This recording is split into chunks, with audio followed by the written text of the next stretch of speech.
I really hate it when that happens. I really, really do hate it when that happens. But hey, guys, welcome to another episode of Talking Through the Media, your home for entertainment news and reviews by fans for fans. I am your host, Chris Fagan, and the mic's working. Everything seems to be good so far. I'll just power through the intro as normal. Joining me tonight on a Thursday. Hey, what's going on, Michelle? What's going on? You got Michelle, Michael. I'm thinking about another day.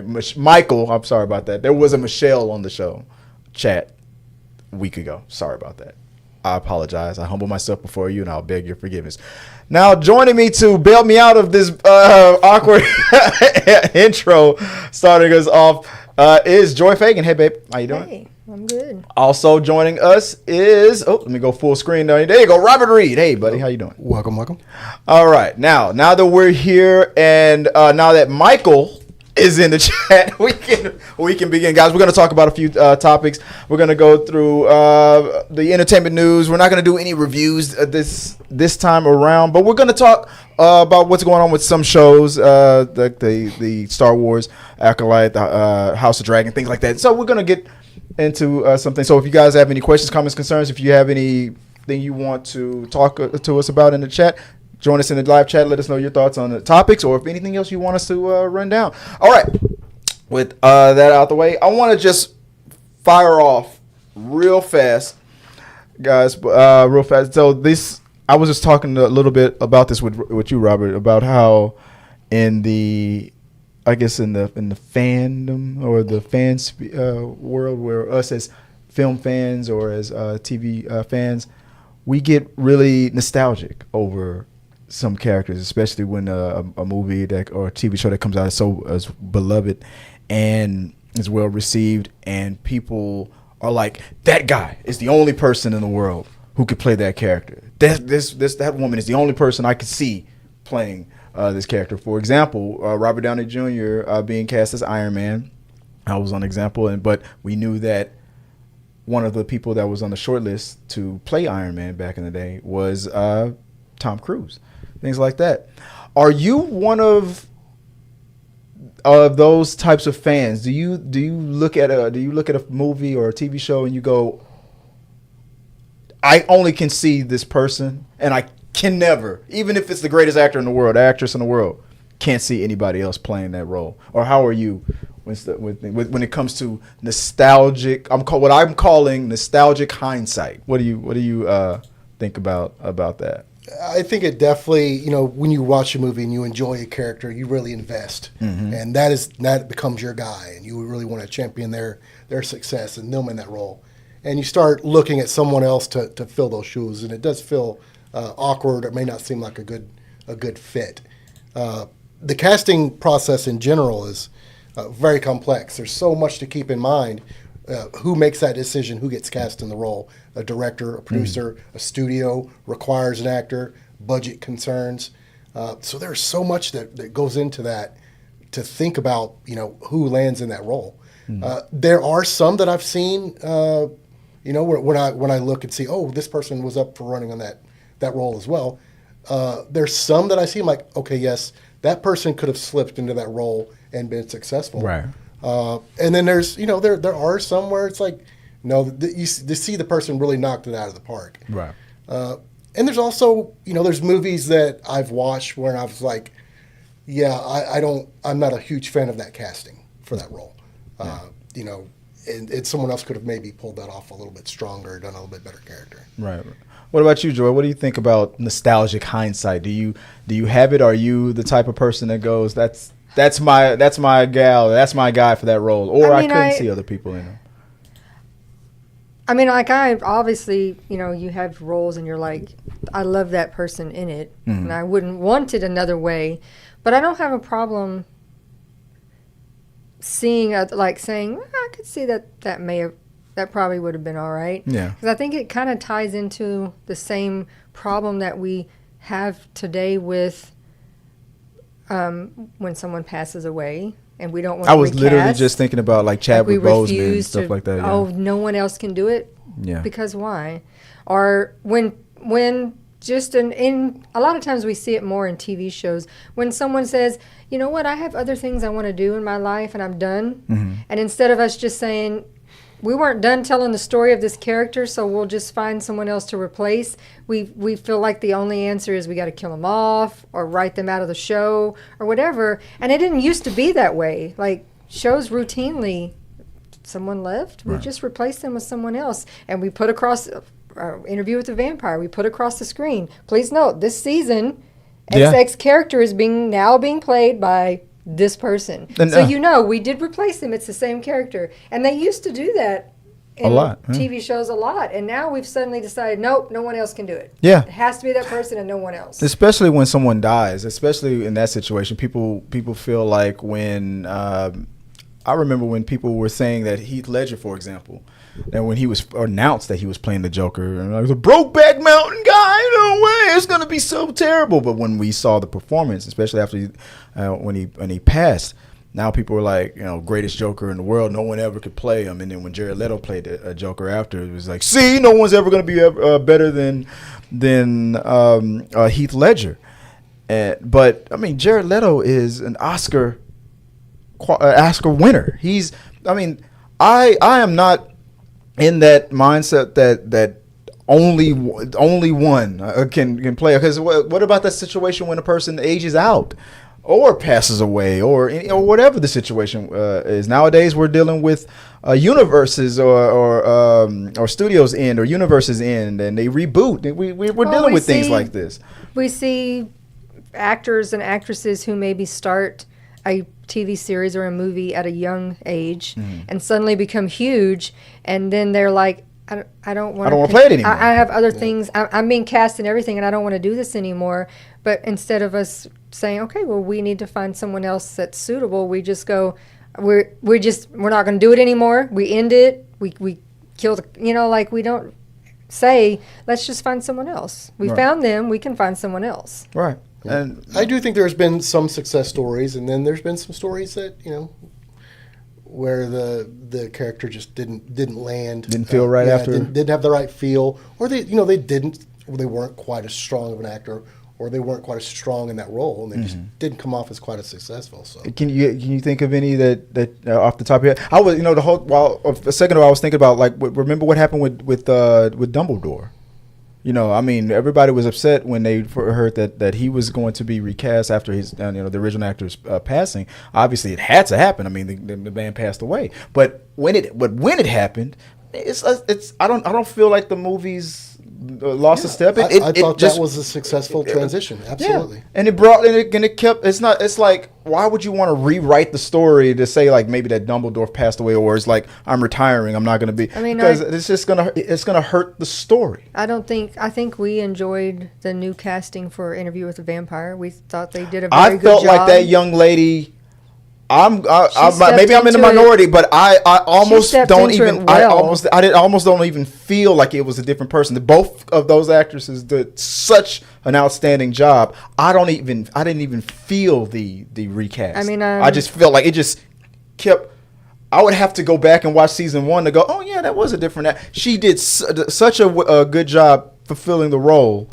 I didn't feel it. Like back in the day, Bewitched. There's 2 different. That's a good example. They did such a good job casting that it is very hard to. They look the husband, similar. right? Yeah, they look very similar. It's very hard to tell the difference. I've heard about that. I remember that. And you're like, wait, what? Well, let's go. Well, while we're talking about this, let's go down the list of some of these actors and actresses that have been in this situation where it's like they almost played these certain key roles. And if you guys in the chat, if you have any examples that we do not cover, let us know in the comments, or just at all, if you want to just write down some actors who almost played certain characters that you think would be an interesting to add to the conversation. So let's run down real fast a few of them. Let me see if let me put you guys up on screen again real quick. Let me start. Get your thoughts on it. Starting with here we go. Number 1. It was an interesting conversation right here. Yes. Edward Scissorhands was almost played by Tom Cruise. Jack from Legends. Get her, Jack. almost played. Yeah, and you already know that with the relationship that Burton had with Johnny Depp, that was, you know, I don't think that set in question in casting for very long. Yeah, I think that one was a pretty easy layup. But think of the hindsight.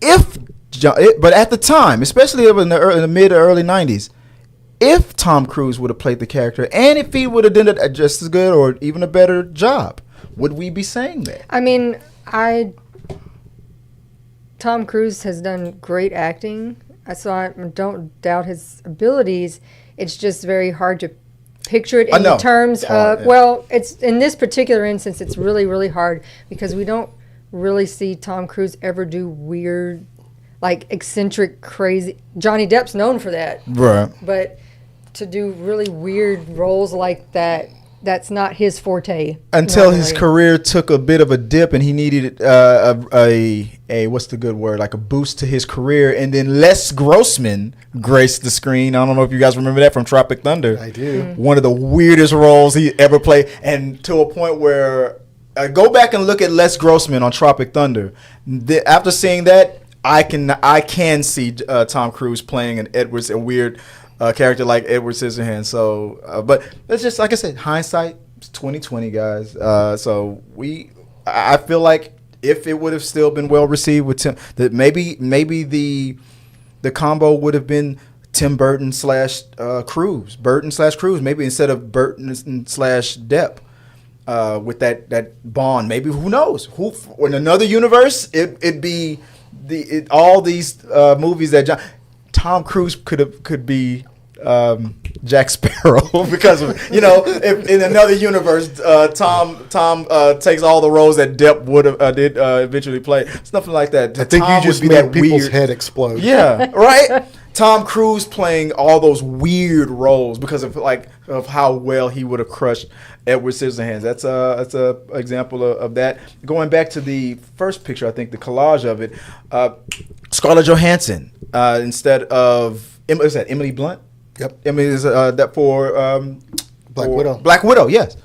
What do you think about that? I mean, I love Emily Blunt, so. That's a character. That's one of those casting roles that I think could have been successful. Either or, right? Yeah, I agree. Spider-Man, Timothy Chalamet as Peter Parker. Come on, that's. What do you think about that one? I'm not feeling that one personally. But in hindsight, if he would have got the role and crushed it, I mean, he's a good actor. He's a great actor. Some people are saying he's on pace to be one of the best. I haven't seen Dune 1 and 2 yet, so I don't know. He did really well. Great. Nicolas Cage as Iron Man? As Tony Stark? That was one that was on the list that I saw. I don't know. What you like Nicolas Cage, right? I have a love Gone in 60 Seconds. I love Gone in 60 Seconds. But could you see Nick Cage playing Tony Stark? In his heyday back in the day, yeah. And then the next one was Dave Bautista as Drax. I mean, not Dave Bautista. Jason Momoa as Drax. That's one of the, just like the Black Widow one. That's one I could see either or playing that one. That's just an example of that. Here's another good one that Robert brought to my attention here that I did not know about at all. Jack Nicholson. Jack Nicholson in The Godfather. He can do anything. So absolutely, he could have done it. You see that one? I think that one could have done just as well. However, the funny line from Jack Nicholson when he turned down the role was Indians should play Indians and Italians should play Italian. I was literally about to ask that. I mean, I know he was in that movie with Leonardo DiCaprio. What was that movie? The undercover where he was an undercover cop going after Jack Nicholson. Good movie. What was it The Disturbed? The Departed. The Departed. Yeah, The Departed. He was in The Departed, and I was like, "Is Jack Nicholson Italian?" I'm like, I never got, but I guess that's kind of funny. I didn't know he. I thought maybe he was Italian, and I just didn't know. And then when you said that he was almost in The Godfather, okay, maybe that he is. So you're saying he's not? He is not Italian? I don't believe so. Okay. All right, but hey, if you like it, I love it. Here's one that, babe, I think you might like. Check it out. What do you think? Molly Ringwald was almost cast in Pretty Woman. I mean, she turned it down. It would have been nice to see what all Molly Ringwald could have done. I mean, she was still at the time kind of that it girl. It's hard to picture that just because everything she has really done was very, I'm a sweet, innocent but girl. That's the thing that so fascinates that would have me. been nice to see her. Like I said, it would have been nice to see her do things and see where everything would have went for her, because that Brat Pack, a lot of them just kind of fell off for a long time. I honestly think that would maybe they're right, maybe we're right about that. Maybe that's why she may have turned it down, if she turned it down, or if she would maybe they just thought Julia did a better job in the audition or whatever. But that could have been a whole new path for her career. Maybe not. I mean, I guess we'll never know. In another universe, who knows? But that was very interesting, in my opinion. Another one that I thought was Pacino, Han Solo. Oh my God! I was like, really? Is this?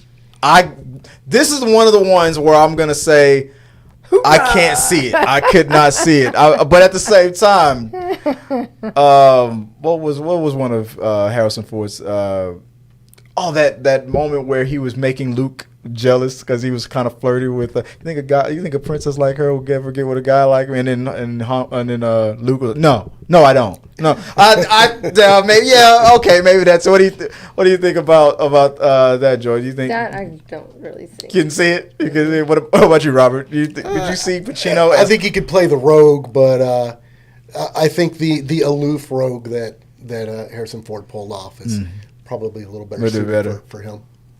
I could have also been. That means he could have been Indiana Jones. Who knows what would have happened?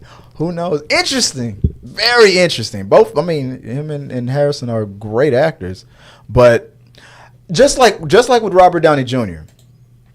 I mean, they probably wrote the character in a certain way, but then when Robert brought so much of himself into it, then they started to write the character in with Robert in mind more. Like, that makes sense. Or they allowed Robert to put him, because I feel like Robert Downey Jr. helped elevate the character of Iron Man all the way around. Who knows what would have happened in this universe? I don't know. We could be saying that this was the best. I can't believe they almost gave this role to that guy named Harrison Ford. That's ridiculous. Here's one where I was thinking this could have been perfect casting. Leonardo DiCaprio in American Psycho, one of my favorite movies. And in a way, we kind of got this character in Wolf of Wall Street. I mean, there wasn't as much murder that was happening in Wolf of Wall Street, but that Wall Street asshole type of... I see Leonardo DiCaprio playing Jared Leto's character. I forgot his name that he played. That scene where Christian Bale is wearing this raincoat because he was about to axe Jared Leto in the face. That character there, I could see Leonardo DiCaprio playing that one. But that was a smaller role, so maybe, I don't know, Leonardo. I don't know. Because this movie speaks to me. This is one of my favorite movies. I love this movie. But you... Rob, what do you think? Could you see Leo pulling? I think he could have pulled this off. I really do. Wasn't it Patrick Bateman? Was that his name? Yeah. That's the character's name? Yeah. I think so. I think he could have pulled that off really well. The narcissistic personality character. Yeah. He like he showed in Wolf of Wall Street. Yeah. I think he could have done it. It would have been amazing. Have you ever seen American Psycho? Not recently, but yeah. But I don't know. I think he would have been perfect. I can see a universe. When I saw that, I was like, now I want to see that movie. I want to see that movie, or at least I want to see a YouTube video of Leo doing some of the scenes. I know we ran long on this topic, but I want to go ahead and run through them real fast. Silence of the Lambs. Silence of the Lambs. We almost got Michelle Pfeiffer. That's another one. And when I saw, I was like, on paper, I was like, either or. I'm glad with what we got, but I could see Michelle Pfeiffer doing. Any thoughts or any objections, babe? What do you think? With Michelle Pfeiffer? And I like Michelle Pfeiffer, but I don't know. Can't see it? I don't know. In hindsight, could have been the best role. She could have been got another. Was that an Oscar win for what was her name? Jodie Foster. For Jodie Foster? Was that I think so. Yeah. Uh, But in hindsight, who knows? Maybe Michelle. Maybe she would have. Who knows? They just have such different acting styles. Yeah. Because I was really glad to see Jodie Foster back when we watched recently that. The True Detective. Yes, she was so good. Yeah. Well, that's a few of them that we had in that universe. You guys, we all do it. There's these actors and these roles that we play that game with. Like, oh my God, I can't believe they almost cast such and such to play. Speaking of Edward Scissorhands, Michael Jackson was on the short list of that, is what I saw. Even in the stuff that hasn't come out, when they're about to cast. For XX movie, and everyone's, this person would be the best. Oh, this would be great, or this would be great. And then, people get cast, like when Ben Affleck got cast, and everybody went, no, why? And then he turned out to be fabulous. But one of the best, in my opinion, one of the best Batman. I mean, his telling of that story when he got cast. And I can't remember which late night talk show he was on. And he said, my agent told me, like, dude, just stay off the internet for a while. Oh, yeah, because they're going to destroy you. Just don't. And he goes, and I told myself, I'm a tough dude. Come on, Jiggly. I can take it. I can handle it. Oh, no. This. He was not ready for those sweaty nerds. Threads, and the very first thing was just no. Yeah, I remember. Yeah, I think he almost cried. I know. And he was like, you know what? Yeah, I'm not going to look at this anymore. And we have seen, enough fan fervor for characters for people to get cast in a role that it materialized. Multiverse of Madness. We the fans demanded it, and Kevin gave it to us. What was it? What's another one that you can think of? Patrick Stewart. From the same movie, right? X-Men. X-Men to play Xavier. Yeah, originally, yes, that was fan casting. When he was doing Star Trek. And and it's like everybody's like, he'd make he is the quintessential. I love Patrick Professor Stewart. X. Yeah, and it eventually, after years and years of that, it materialized. Yeah.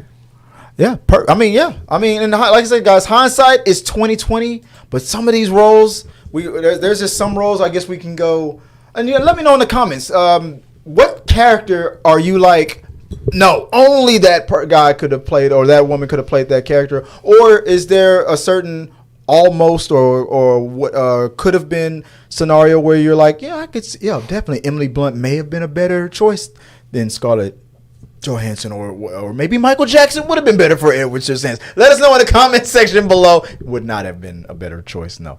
Let us know in the comment section what you guys think about that, and share your thoughts on what casting that you think would be a better choice, or that character that you're like, no, only this person can play that role. Let us know in the comments, and let's keep talking. Okay. Sorry about that. We ran long on that one because that was a good conversation. A tight 30 on one topic. Oh yeah, we had see, that's what I meant by a tight 30 topic. The very first topic, not even the main topic, really, technically. But what's happening real soon, guys, is the Emmys are coming. So we just got the Emmy nominees, and we're gonna really have to power through this one real fast. Because, like I said, I got an errand to run. So the Emmy nominations came out.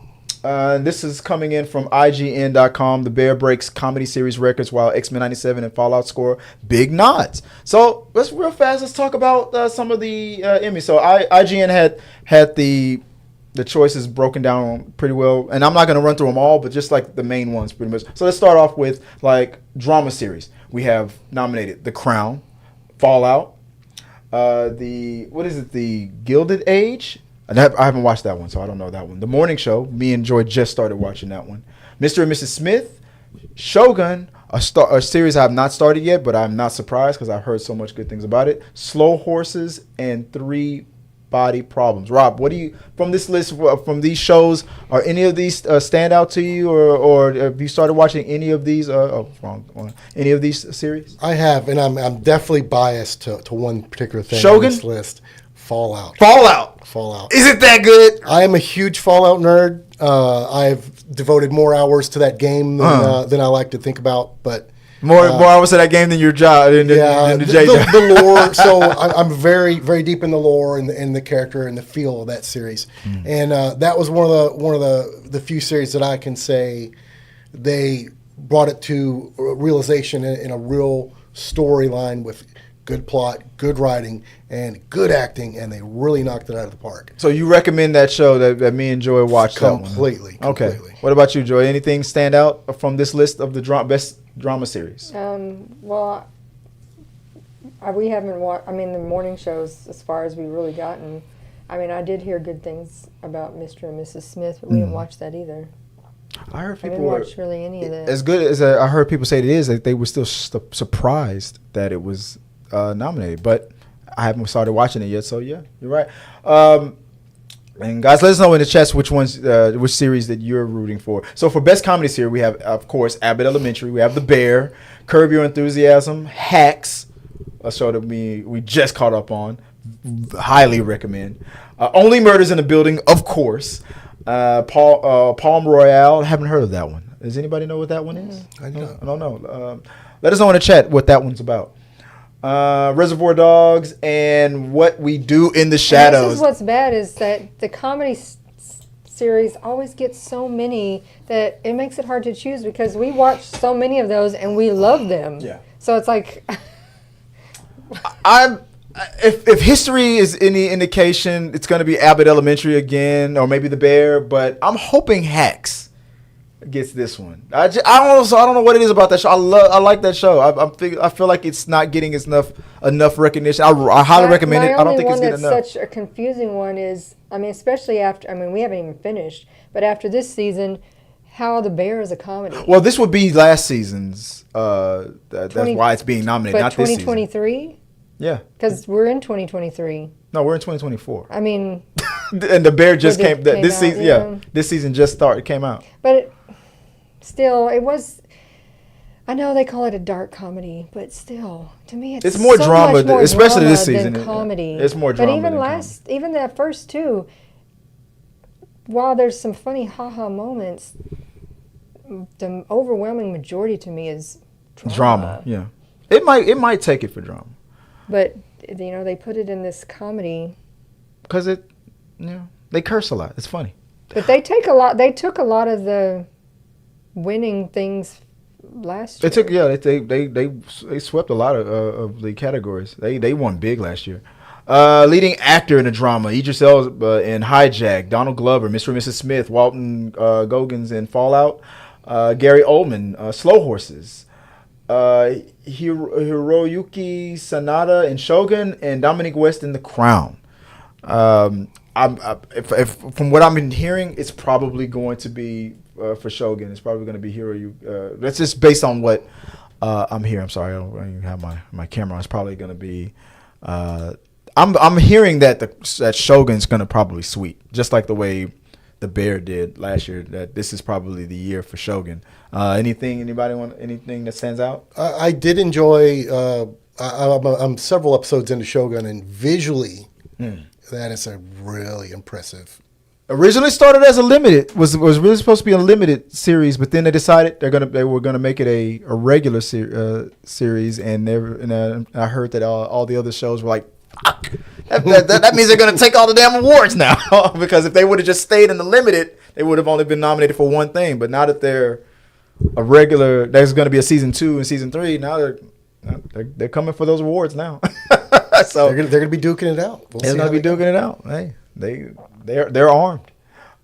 Supporting actors in a drama series. We have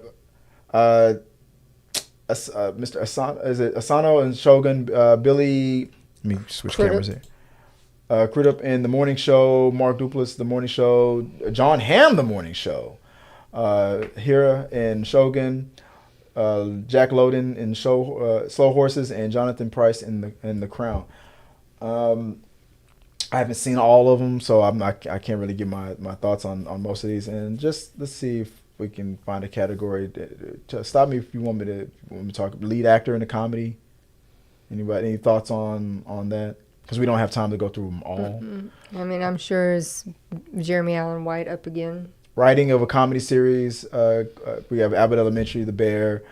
Girls Five Ever is nominated. Hacks is nominated. And see, I tried to watch that Girls Five Ever. I haven't made it far because I'm dear God, what is?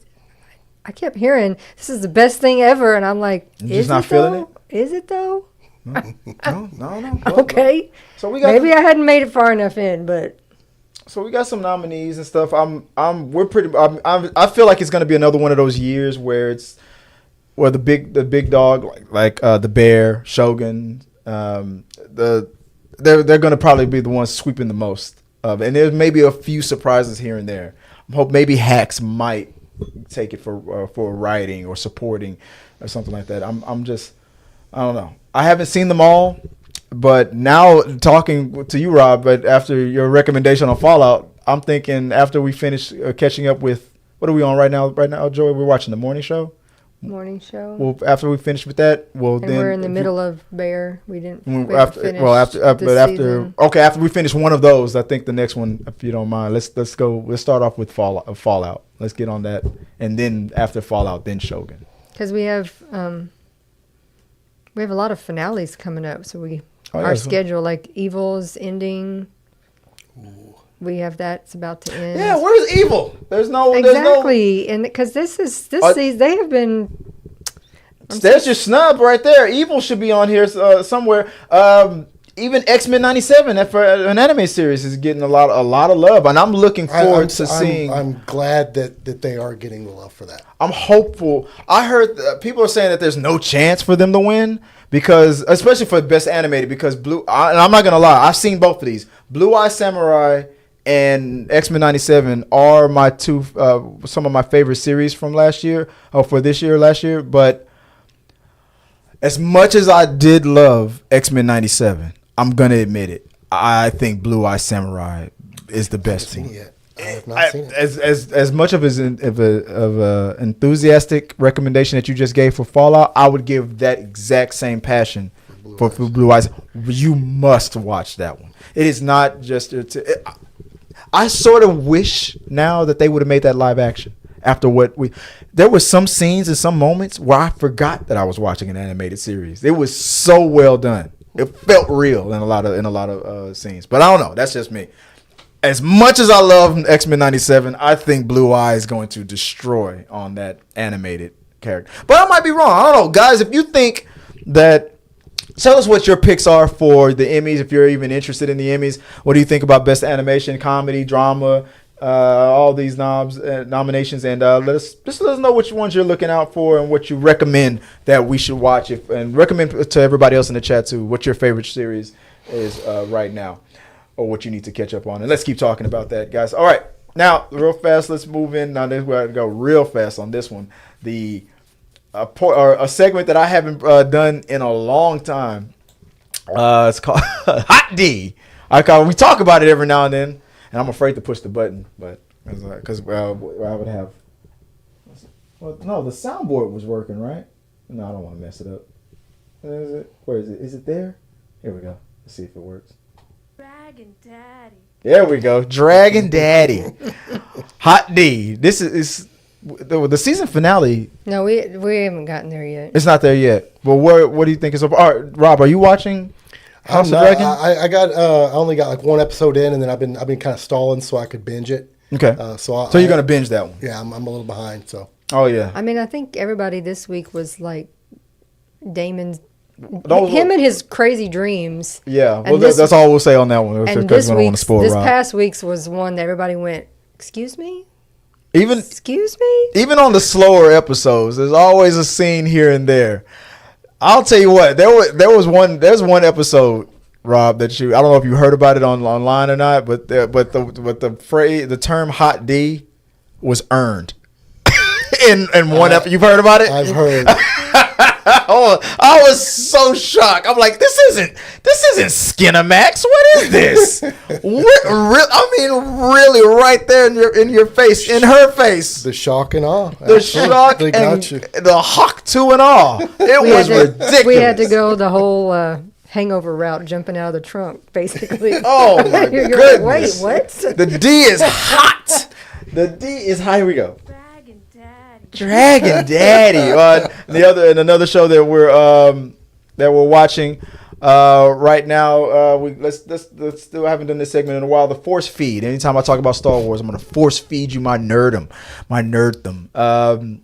Have you caught up to the Acolyte? No, I'm one episode back. One episode back. We won't talk much about the finale then for you. Joel, what were your overall feelings about the Acolyte? I don't hate it. Mm-hmm. There's just, I don't know that they'll even get the chance, but there's just, it could be great. Mm-hmm. There's just so much room for improvement. Yeah. Are they going to do it? Are they going to get a chance? I don't know. Based on how it ended, do you want a season 2, or do you think it's okay either way? I feel like because we got a lot of unanswered. When it was done, I was like, we're done? Yeah. I wasn't like It felt like it was just starting to pick up at the very. I hated the. I got questions. What's going on? I could have seen this as people say this would have been a better as a direct to Disney Plus movie. Mm-hmm. I agree. This could have been a better film instead of a series, but the people who hate it, I get it.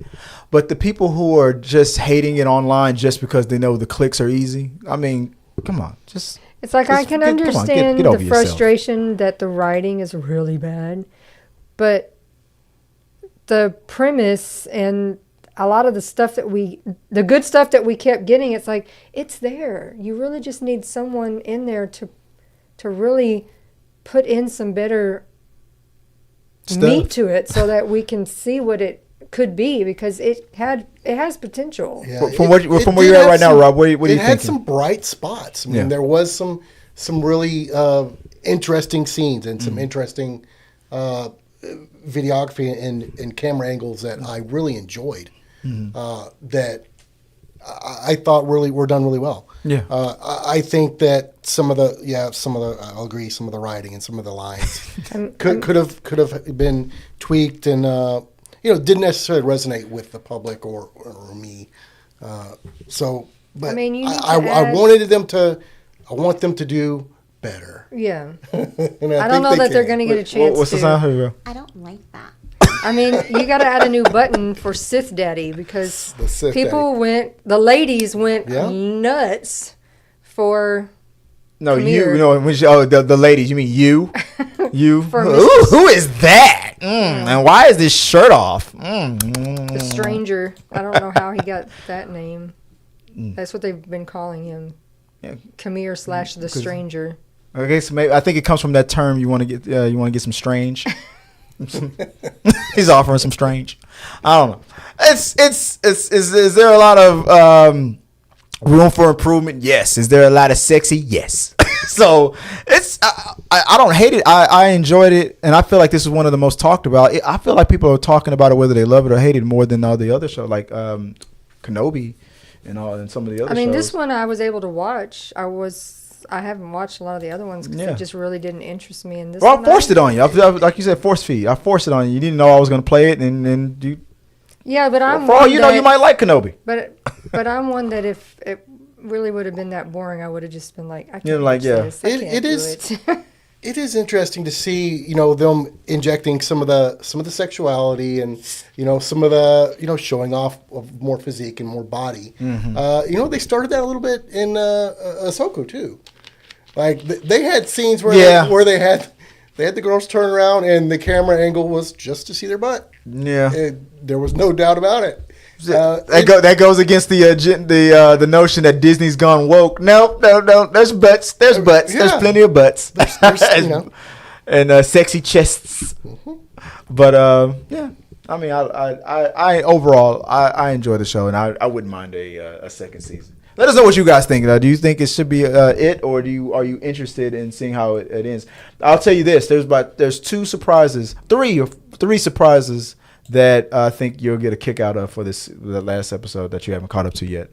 And I haven't read much on Twitter or on social media about people's thoughts on it, but I'm curious to find out what people thought about those 3 surprises. I mean, I thought the finale was one of the better ones. I needed a few more minutes you didn't answer everything for me. Yeah. Especially knowing that we might not get another season. I was like, I have questions. I feel like in this situation, if you as a director or the show runner have to do so much explaining after every episode, then you probably failed as far as the execution of it in that episode. I mean, if you have to come back on social media and go, no, what I meant to do here, I'm not trying to take away from Anakin because these 2 girls are not as powerful as Anakin. If you have to explain it after the fact, then that means you failed explaining it in the actual show. And so I will give the detractors that.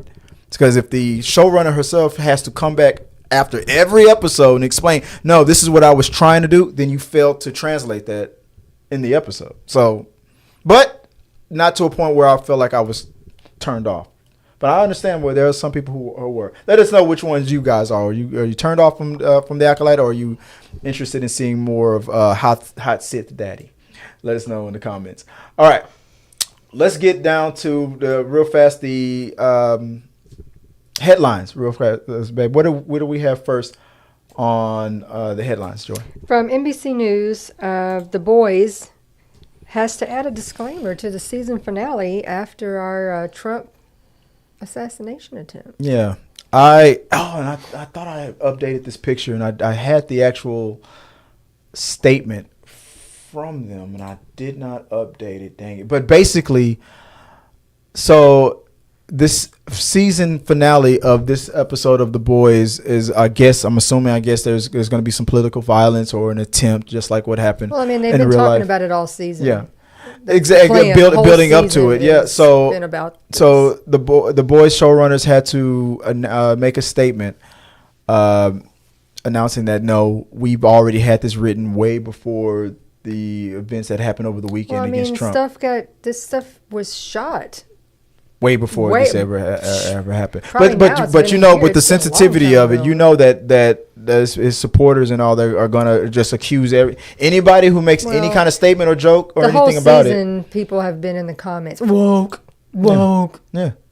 Oh, so it was a good show, but I don't like it anymore. Yeah, but we don't know. But we don't. But I think it was a good idea for them to make this statement anyway, just to let you guys know. No, we were not predicting like the Simpsons predicting something like that. No, we had this already in the cards. What about you, Rob? What do you think about the statement that Amazon felt like they had to make? I think partially it's interesting considering all the shock and awe that you get out of The Boys and the crazy morality things that you see on there. Right. That they now have to post a disclaimer. Yeah. I think for the seriousness of the issue, and to keep themselves out of any hot water for it. Why not? Better safe than sorry. Yeah, I mean, they don't put a disclaimer on the gore and stuff anymore because, it does have in the corner. There will be a dick that's going to wrap around your neck or whatever. Just like a lot of shows do, it puts on there in the corner when the credits are, when it's coming on, it says adult violence, gore, nudity, language, blood and guts. Like, it puts that all on there to let you know this is what this show, like, just like they do for a lot of. You know what disclaimer I'm a fan of? The show that we're watching, Evil. I love the disclaimers that the little jokey disclaimer. Every episode, because last season they used to joke that if you have to watch the intro because if you hit the skip button you will be haunted. That's all it would say. This every week episode, it's a new one every week. Every episode it was always say if you skip the intro you will be haunted. This season it says something funny and new. Last week it was what you're allowed to skip Netflix intros. It said something about like don't go swimming or something after. If you skip this intro, don't go swimming for like 30 minutes or something like that. I think last week was. It's okay. You like still you don't skip this intro, but if you skip Netflix intros, you will not be haunted, or something like they're getting funnier and funnier with their disclaimers. It's stupid, but it's funny. What if you were the marketing guy that come up with that idea? Look at the engagement that they're getting. Yeah, that was nobody ever thought to use that as an engagement tool. That market, whoever that marketing person is deserves a raise. He's brilliant because it scared me so much. We have to this day never skipped the intro. We watch it every time. Never. We all, because it's not that bad. It's not that boring of an intro. It almost reminds me of not Homelander. John Cena's character, that TV show DC. Peacemaker. That intro is awesome. I'll watch that one all over and over and over again. But it kind of gives me that vibe. It's like I'm just gonna listen. It's just all it is a violent and these weird hands that come up out of the milk or something like that. It's weird, but I don't skip it because I don't want to get haunted. But anyway. I mean, I'm really, really hoping that another network picks them up because they don't want. This is the season finale. Yeah. Because Paramount is. Yeah. Changing everything. First it was on network TV, then it went to Paramount Plus. I don't know. I think I'm hoping so too, but I think this might be the end of it. Everybody on the show is very much like we're definitely ready for want to keep going. So we hope someone else wants us because they have good numbers and whatnot, and it's been a good show. Yeah, it's good content though. That someone will start a bidding war on it. Yeah. Someone will get it. Hopefully. Pick it up. What's the next headline, babe? From Variety, the Rust Armorer wants the conviction overturned after Alec Baldwin's case collapses. I read a little bit about this one because during Baldwin's case, the prosecution purposely withheld evidence that they were supposed to, everybody has the constitutional right to defend themselves properly in court, and the prosecution is supposed to present whatever evidence that they have that they're going to throw at you to try to put your butt in jail. So you're allowed to have a proper defense against it. They purposely withheld like the live rounds or whatever the situation was. Because they thought it was going to hurt their case, so they purposely withheld it. They actually told the cops to purposely misfile it. And then when the judge found out, oh no, this is dismissed with prejudice. Alec Baldwin cannot even be charged with this anymore. This is done. So the armorer, who in my opinion is the mostly to blame because it was her job to assess the because you can't, for all those people that are out there that are saying as a gun person, it's always the person holding guns responsible. There are so many rules and laws in place for why actors are not allowed to be the person checking the gun. They are not qualified to do that. That's why you hire an armorer to give the all clear for these things. And that's the person who is the one who took the blame for it. But this development, my question is this. Because Alec Baldwin's case was dismissed, do you think she deserves, or do you believe she will get a retrial or a mistrial? Withheld from her case?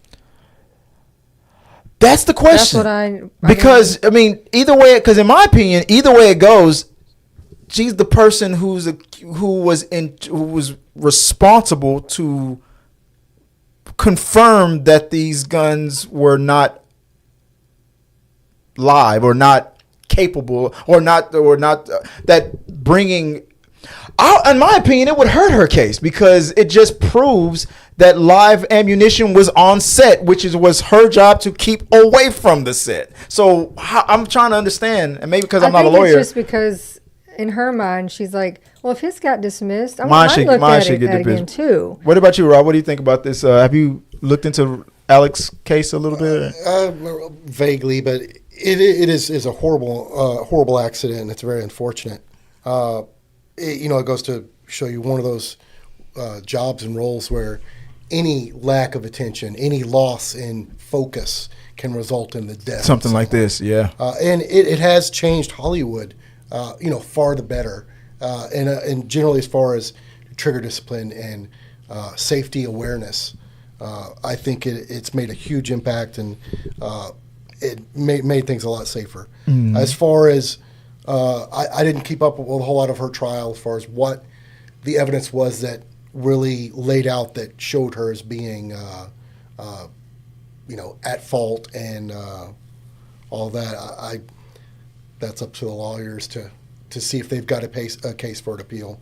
It was an accident. If she, right, no one intended for that. I mean, I know that she got. Is she going to jail? Oh, she's already been convicted. But I mean, is she going? I think she's already in jail, in prison. Hers has already been done. Alex was next, but because I don't really know, like with his case being overturned, a very large nursing case that's from like a year or two ago, where the nurse was negligent. She made an error and the patient died. Now and in kind of a similar situation, the error was also like she's like the error wouldn't have been made, but the hospital has things set up in a not where errors are going to be made easily. So it's like it was inevitable. She was convicted.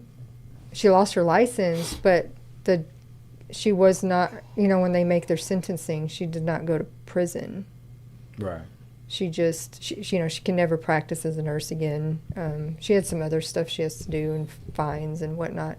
But like the family also didn't want that either. They were like, we truly know that this is was an accident. We don't feel like there was anything malicious or that she is a bad person. Yeah, but that's not. So but that's that's not what the I'm case. saying. Like I don't know. I didn't hear what her sentencing was because there's a big difference between.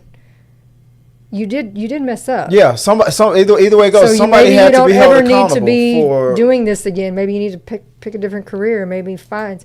But I don't know that you need to be in prison for when it was an accident. It was not like, oh, I'm trying to kill somebody. Well, unalive. Well, you'd hate to see if they were trying to make an example Yeah. of the case and take it to the full extent just for the optics. Well, the prosecution was definitely trying to do that for Alec Baldwin. They were just trying to get a high profile or an actor or somebody they felt like they were trying to make an example out of. That was determined, in my opinion, multiple times. But as far as her, Miss Gutierrez, I believe is her name. I mean, that was 100% her job, was to clear and making sure that these props were not capable of doing what that prop did. It was 100%. So the negligence and if you look into the case a little bit, that there was, I guess, reports of like a lot of horseplay that was happening around there. People not taking things seriously, and that she was not trained up. The term Nepo baby came up because her father's a very famous armorer in Hollywood, and is that how you got the job, and things like that. At the end of the day, whether she gets it, like you said it perfectly, Rob. That's on her lawyers. If they feel like they have a case to overturn based on the how it played out for Alec Baldwin, and if that's the way it comes out, that's the way it goes out. But I don't know. Let us know, guys, if you are keeping up with that story. Let us know what you guys think about that. Let's move on. What's the next headline that came up, Joy? From Forbes, singer Ingrid Andress apologizes for the national anthem. Says she was. I saw that she was unbelievably wasted.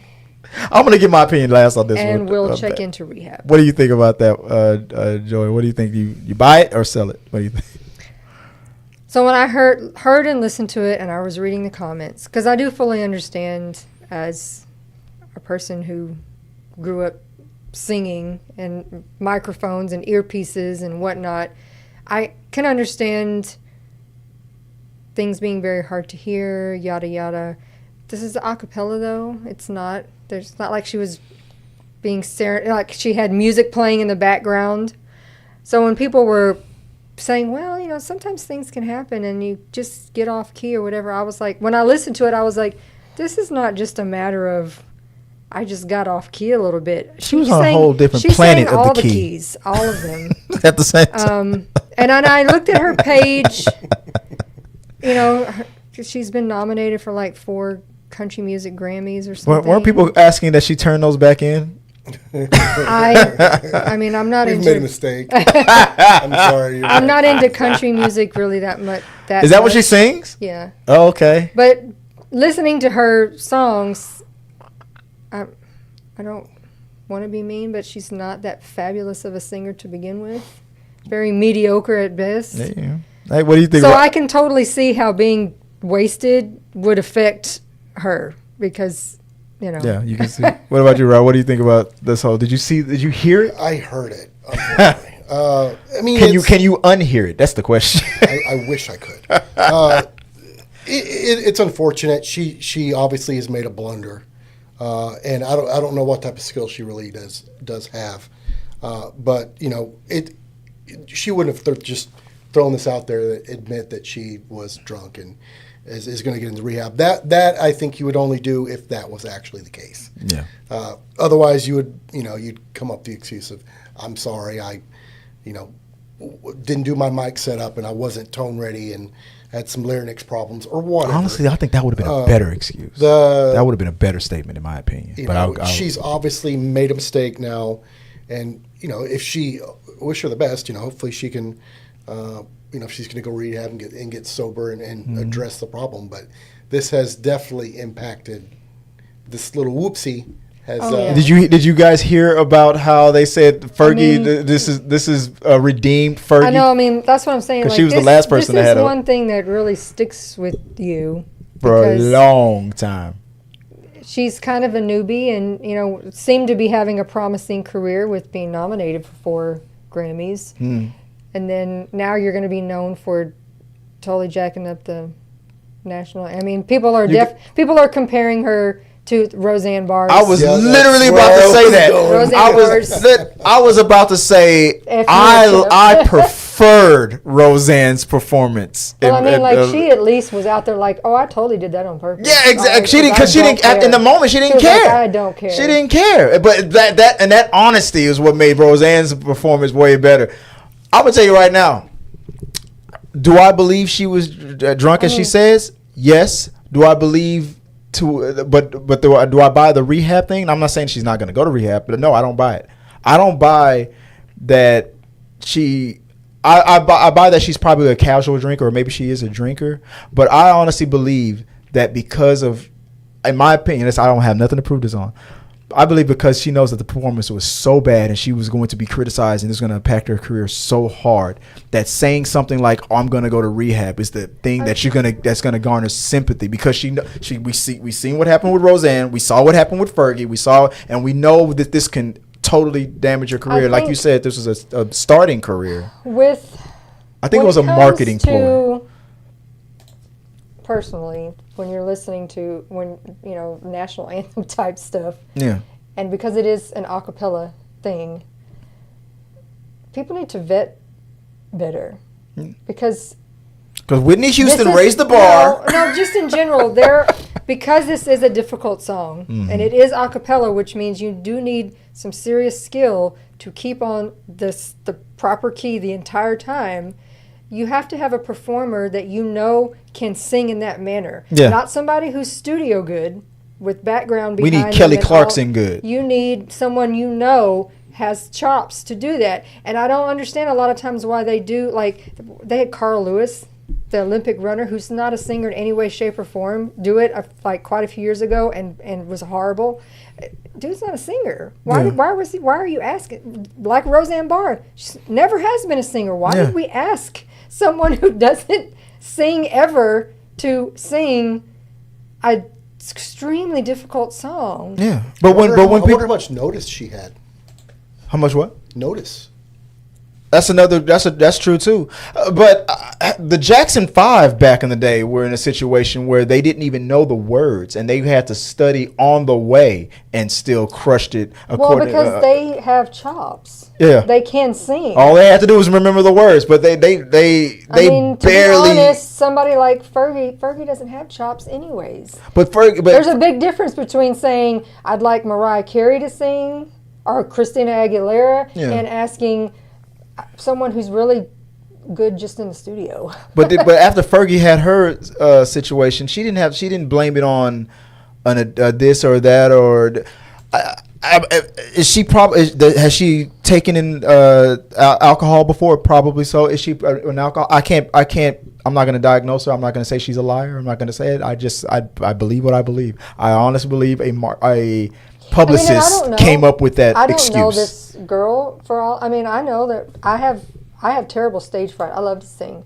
I need a drink or two in order to get up there and be comfortable. So I don't know if this girl was like asked at the last minute and was nervous as hell and said, I'm gonna need a drink or two, and unfortunately that drink or two turned into 10 or so. it went from I just needed a little courage to exactly. I buy. Now if that was the excuse, I would have bought that. But to say, well, I'm gonna check in the I just feel like that's just something that you say to put out there because it's like you'll get canceled for making fun of somebody who has an addiction or something like that. I mean, like think of all the guys like Tiger Woods, for example. The dude got caught cheating. That's 100% bottom line with it. But because you're afraid that your legacy is going to be, you got to say the word. Oh, maybe I'm an addict to the. Yeah.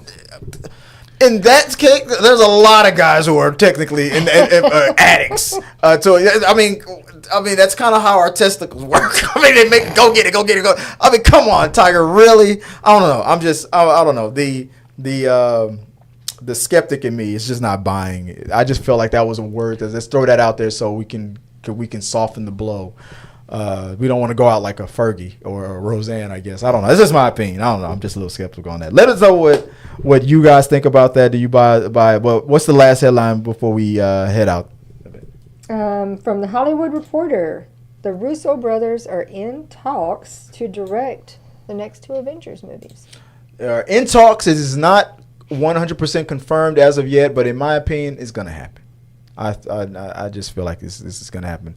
Kevin Feige was trying to get who's the director of Deadpool and Wolverine and that other Ryan Reynolds movie. Who's that director?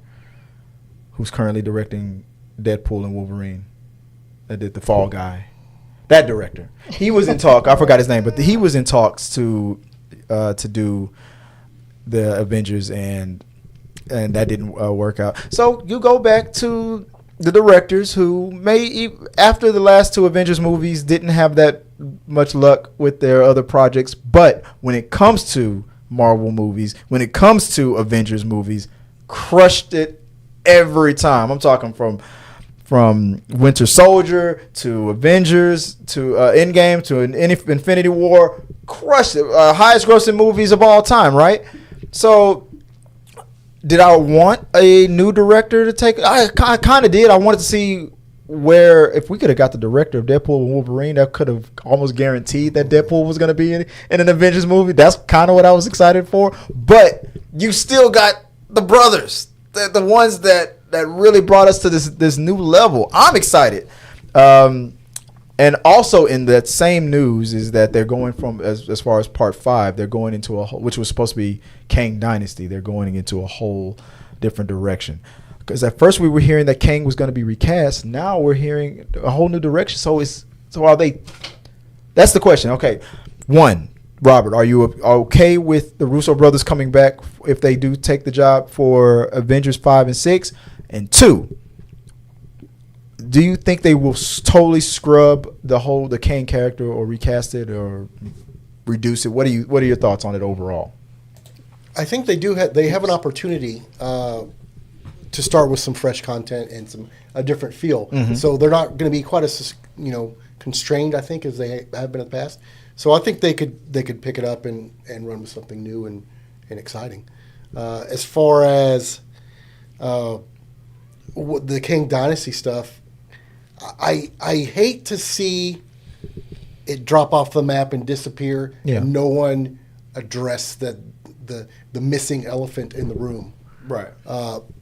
So I think they could do something with it, like a pause or acknowledge the character, but now the storyline's going to take a hard left. Right. I think they can do that well, and I hope they do it. They do it in that way, and not the elephant just disappeared out of the room. Yeah, we're just not going to talk about it anymore, kind of thing. That's Yeah, like that. I hate that. Yeah. This is the breakup, and now we don't talk about. We don't talk about Bruno. Yeah, so I don't know. I hope they do something interesting with it. I think the Russo brothers are exceptional at what they do. So Yeah. I think they can make it happen. When it comes to Marvel, in my opinion, they haven't missed yet. What about you, babe? What do you think? Do you think this is a good move, or were you looking forward to them going in a different direction for Avengers, or even not even worried about it? They'll come up with something. They always do. I do hope that we start. I don't know that I want to say. They were such big hits for a while, and they've fallen off. That I hope that we kind of get back up there again. Yeah. Oh, you're talking about Marvel overall. Yeah. And if these are the guys they think can do it, then by all means. These are the guys that did it so many times, each and every time. So, the whole conversation about superhero fatigue and things like that. I literally just had a conversation this morning about that. My opinion about that when Bob Chapek took over Disney and was forcing Kevin Feige to put as much content on Disney Plus as possible. That stretched Marvel, too thin. And now that Bob Iger is back and we hit the reset button. And we getting back to what used to work, and that's a good example that you bring up. That you bring up because it goes back to that example that Marvel is going back to the basics and what was working for them, and the Russo brothers is an example of that. The two of the biggest movies of all time. You can't argue. When it comes to everything else that's outside of Marvel, you can criticize their resume on those things. But when it comes to everything in Marvel Studios, these guys are the guys. They're the chosen ones. They are the one. Box office numbers talk. They can't. They don't miss. I don't know what it is. If it ain't broke, don't fix it. I guess we need to go back to what was working. Back to what was working. And hey, the Russo brothers were working. They can make it happen. So I'm excited about it. I think it's going to be fine. It's one of those situations where, remember when Sam Raimi, when he was doing the Spider-Man movies, and then Spider-Man 1 crushed it, Spider-Man 2, was a total big mega hit, and then they felt like doing Spider-Man 3 the way they did it was a step down. And I'm thinking it's like that situation where there's some directors where it's like when they take some time off to do other things, I think it's a palate cleansing. They'll come back even stronger and better. It's not like they did Avengers, the two Avengers movies that they did, and now they're going right into the very next thing is going right into these next Avengers movies, because maybe that would have made it stall and feel stale. But because they went off and did other things, they test the waters a little bit. I feel like maybe they're gonna come back with that Rocky Balboa urge to win it again and prove that they can knock it out again. So I feel like, I'm not saying that this is going to be better than Endgame or Infinity War, but I have a feeling that they're going to be determined to give us something special. I don't know. That's just my opinion. So I'm hopeful on it. Guys, let us know what you guys think about this news. The Russo brothers returning to hopefully explain what the hell's going to happen with Kang and to wrap up this Secret Wars that we're heading towards in this multiverse. Is this the multiverse saga of the MCU? Let us know what you guys think about that. And as always, guys, let's keep talking. Now, I haven't done this in a long time. Before we wrap it up, we've already gone over an hour. you guys are probably looking at the show notes like, what the hell is this? But if you haven't heard, have you guys ever heard of raw dogging? No, before you call HR, this is a new trend that's going on. Have you heard of the trend raw dogging? And be careful there. I'm gonna say no. I hope. Oh, you have not. Good. Okay. Rob says yes, he has. But so raw dogging is when you go on an airplane and you are like, no, I'm not gonna watch any movies on that in-flight movie. No movies on that screen in front of me. No, nothing. Just the map of the plane going from point A to point B. No bathroom break. Oh, there's different versions of it. No bathroom breaks. Some people are like refusing a meal. Nothing. No drink. No food. No nap. No sleep. No nothing. No movie. No music. Nothing. Just the plane going like that. That's the instructions, and that's what's considered raw dogging. And I think there's another version of it where you don't even look at that. You look at nothing. Just a blank screen or something like that. What do you think about this trend? Could you raw dog on a plane? Be careful now. We got an HR department. This would be a struggle. It would make me insane. It's like I'm gonna go home all day on my day off, and I'm gonna sit in the corner of one of the rooms and stare there for Cheeto's looking at you right now like that. What's this about? Yeah, I don't want to forcefully. I don't want to torture myself on purpose. I was gonna say why? If I need to zone out that bad, I'm gonna go to sleep. Well, that's you can't. That goes against raw dogging. Nope. And no sleep. I'm not participating. You get no sleep. Hard pass. What about you, Joy? You said you couldn't do it. You gotta have your. I have zero desire to even attempt. I will be like, yeah, I fail. I'm not even trying. So like the few plane trips that we go on, I'm not gonna waste them raw dogging. There's only one type of raw dogging I'm into. I mean, after just 2 days of no power. Like the kids raw dogging into the house. The kids were losing their minds. In Houston, yeah. They were like, I need my internet. I want my MTV. Yeah. I bet everyone in Houston, after, now even looking at that. Oh, that trend is dead for Houstonians. Raw dog, and they're like, yeah, fuck that. No, I'll pass. I'm not trying it. I'm not even trying. I don't care. I don't know. Man, if any of you guys would do that, let me know. I think that's funny as hell. If you guys... Are you going to try to participate in the raw dog challenge? Especially since there's apparently still a few little pockets here and there that don't have power. Yeah, no, can't do it. So can you raw dog on a plane? It's kind of weird to say that. That's like that's why like I'm challenging people to join the Mile High Club. Who came up with that? Like, let's call it this. Some psycho who doesn't like movies. I don't know. That was weird. I don't know. I'm like, you could have thought of a different term. Masochist. Who thought of raw dog? Yes, like let's call it this. Yeah, somebody probably trying to play on words on the Mile High Club. In my opinion, I don't know. It's fun. It's just funny. There's a Mile High Club and then there's raw dogging all on the plane. That's weird. It's funny as hell. I don't know. Have you ever raw dogged on a plane? Spirit maybe. I don't know. But because I heard their screens, their movie screens probably don't work either anyway on those planes. Anyway, who knows? You probably forced a raw dog on a Spirit airline. All right, this episode of Talking to the Medias has been sponsored by Spirit. So, guys, let us know what you guys think of that and other topics that we talked about. And as I always say, let's keep talking, guys. Thank you guys for joining us for this tight 30-minute episode of Talking Through the Medias. Appreciate you guys, as always, for listening and sharing your thoughts, your opinions.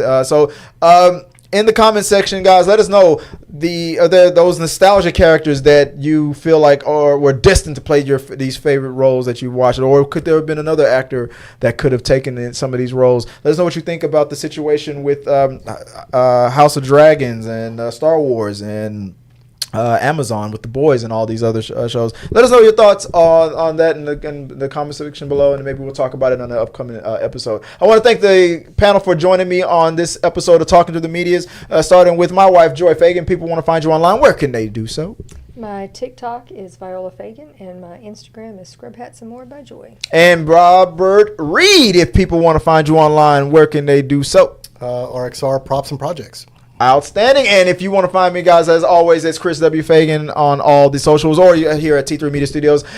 Till next time, guys, have a good one. Be prepared at all time. And until next time, guys, have a good one. Thank you guys for watching our video. I really do appreciate it. Remember, you can support our show by becoming a member or a Patreon. So click the subscribe button. Don't forget to ring the bell for notifications so you'll never miss out on when we go live or post new content. Let's stay connected, grow this community together. Like, subscribe, comment, and let's keep talking.